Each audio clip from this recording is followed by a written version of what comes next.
مگر جنگ بدر جو سب سے پہلی جنگ تھی مسلمانوں کی، اس میں مولا علی 20 سال کی عمر کے ہیں، اور جب مولا علی کو میدان میں بھیجا گیا تو مشرکوں کی طرف سے آواز آئی یہ تو بچہ ہے، تو مولا علی نے آواز دے کے فرمایا تھا کہ تم میری عمر پر بات کر رہے ہو، میں تمہاری جانیں قبض کرنا چاہتا ہوں۔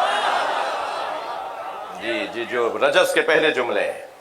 اور جب آئے یہاں سے حضرت حمزہ، حضرت عبیدہ اور حضرت علی، نبی نے اپنے 2 چچا زاد بھائیوں کو بھیجا اور ایک چچا کو بھیجا، ادھر سے عتبہ، شیبہ اور ولید۔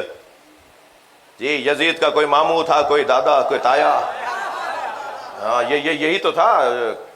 یزید نے امام حسین کے سر کو دیکھ کے کہا تھا کہ لیت اشیاخ بے بدرین، میرے بدر والے بزرگ زندہ ہوتے تو آ کے مجھے شاباش دیتے، میں نے بدلہ لے لیا۔ تو یہ وہی بزرگ تھے جو جنگ بدر میں مولا علی نے اور حضرت حمزہ نے اور حضرت عبیدہ نے مارے تھے۔ اور مولا تو مولا ہے، جنگ میں بھی معجزہ دکھاتے ہیں۔ جب اس طرف سے ولید نے حملہ کیا نا مولا علی پر، تو مولا فرماتے ہیں جب اس نے ہاتھ اٹھایا، تلوار اٹھائی، تو اس کے ہاتھ میں کنگنا بندھا ہوا تھا، وہ شادی سے 2 دن پہلے باندھا جاتا ہے، کیا کہتے ہیں ہم سندھی میں؟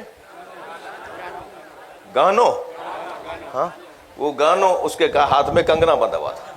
مولا فرماتے ہیں جب میں نے اس کے ہاتھ میں کنگنا دیکھا تو مجھے اس کے سسرال پر رحم آ گیا۔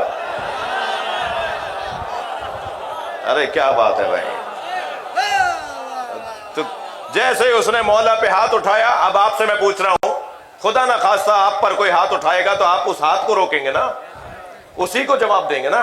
علی ایسی کرامت دکھاتے ہیں، مولا کے اوپر جب اس نے وہ ہاتھ اٹھایا تو مولا نے اس کا دوسرا ہاتھ کاٹا، اس کا وہ ہاتھ جس میں تلوار ہے وہ رکا رہ گیا، دوسرا کٹ گیا۔ تو حضرت فرمایا اب بھی باز آ جا، اسلام قبول کر لے، میں تیری زوجہ پر تیری طرف سے رحم کرنا چاہتا ہوں۔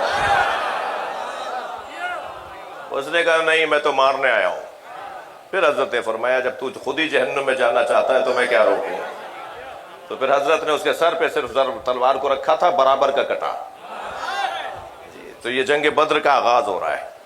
اچھا جنگ بدر میں جب یہ کیفیت ہو گئی، توجہ چاہوں گا، آپ کو معلوم ہے نا یہاں 313، وہاں 1000، اب 1000 کا مقابلہ 313 کے ساتھ، اور جنگ بڑی سخت جنگ، یہاں تک کہ جنگ تن بتن میں ناکام ہو گیا دشمن، تو انہوں نے لشکر بے لشکر جنگ شروع کر دی۔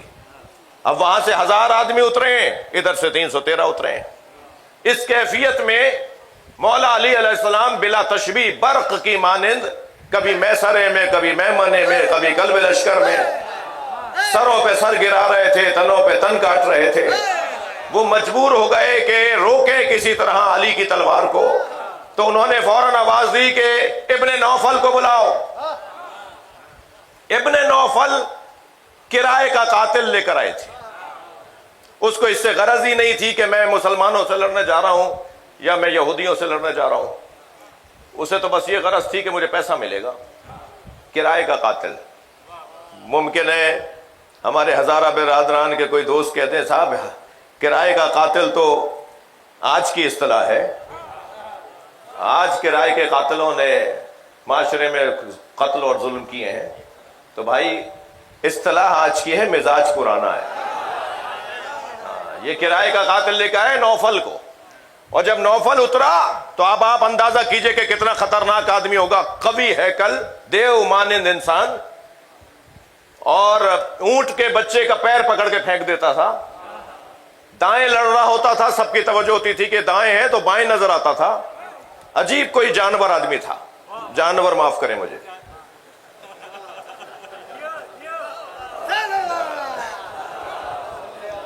عجیب آدمی تھا۔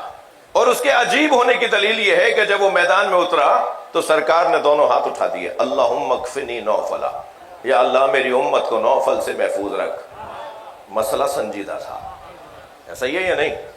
جب سرکار دعا فرما رہے تو مسئلہ سنجیدہ تھا۔ اب وہ میدان میں اتر کے مسلمانوں کے سر اتار رہا تھا، اور عجیب اس نے ماحول بنایا۔